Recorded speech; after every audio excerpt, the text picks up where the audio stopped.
O engasgamento infantil é uma das situações que mais assusta os pais, comum em crianças inferiores a 4 anos de idade.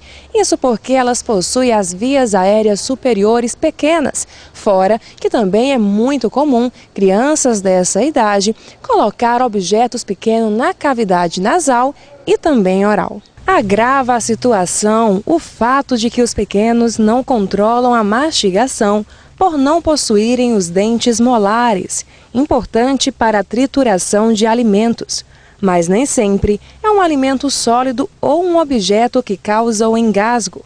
Há casos em que o bebê engasga com leite materno, que se torna um corpo estranho no sistema respiratório. O médico Flávio Salvador explica quais são os tipos de engasgo e como proceder de maneira correta. Os tipos mais comuns na criança atualmente são devido a líquidos, certo?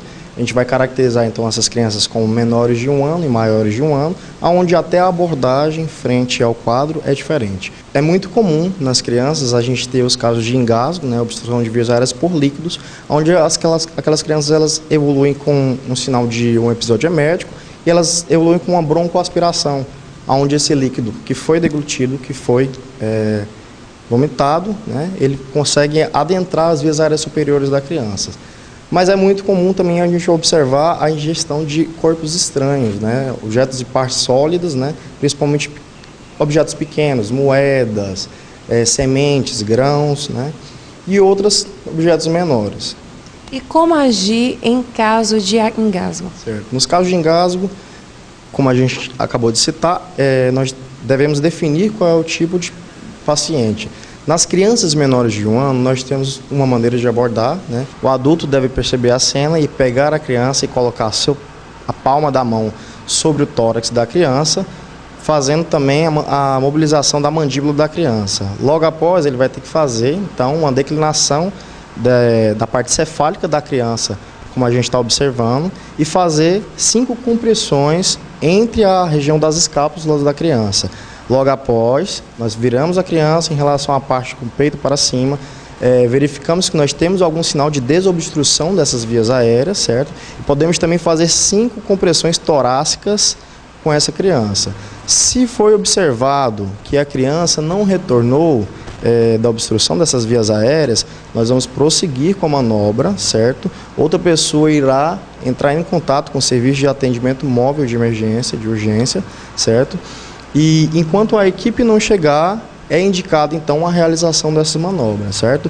Sempre lembrar então, 5 palmadinhas, 5 golpes de moderada intensidade, entre as escápulas a princípio, depois retorna a criança com o peito para cima, realiza-se 5 compressões torácicas a nível dos mamilos da criança, certo?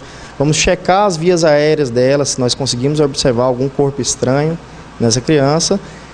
E após ver que a criança não teve uma desobstrução, continuar repetindo a manobra.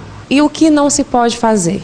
Frente aos casos de obstrução de vias aéreas, a primeira coisa que a gente tem que fazer é não ofertar líquido para esse indivíduo que está engasgado, com esses sinais e sintomas clínicos. Não tentar nenhuma massagem diferente do que pode ser orientado da parte médica.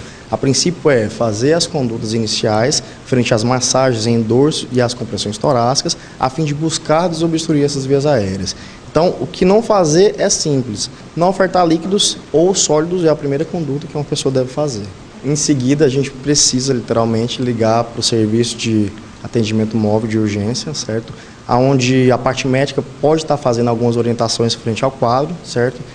E aguardar também pelo serviço de atendimento móvel. Enquanto o serviço de atendimento móvel não chegar, é possível que a gente continue fazendo essas compressões, essas massagens, para tentar buscar desobstruir uma via aérea superior ou inferior.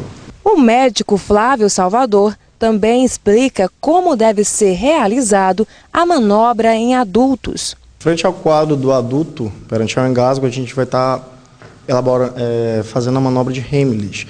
Essa manobra nós temos um posicionamento de uma pessoa que identificou o quadro do engasgo, onde essa pessoa deve posicionar-se atrás da vítima, ainda com essa vítima em pé, certo? A mesa vai passar os braços sobre a cintura da vítima, certo? Com a primeira mão posicionada com punho fechado na região central do abdômen. A outra mão deve posicionar-se em cima da primeira mão e aonde o socorrista de trás vai fazer os golpes. Esses golpes devem ser realizados para dentro e para cima. Lembrando que 80% dos casos de desobstrução de vias aéreas podem ocorrer com essa realização dessa manobra ainda em pé. Se essa manobra não tiver sucesso, nós vamos fazer a mesma manobra de desobstrução de forma deitada, certo? Aonde os restantes dos 20% dos casos conseguem ser, então, realizadas com o paciente deitado.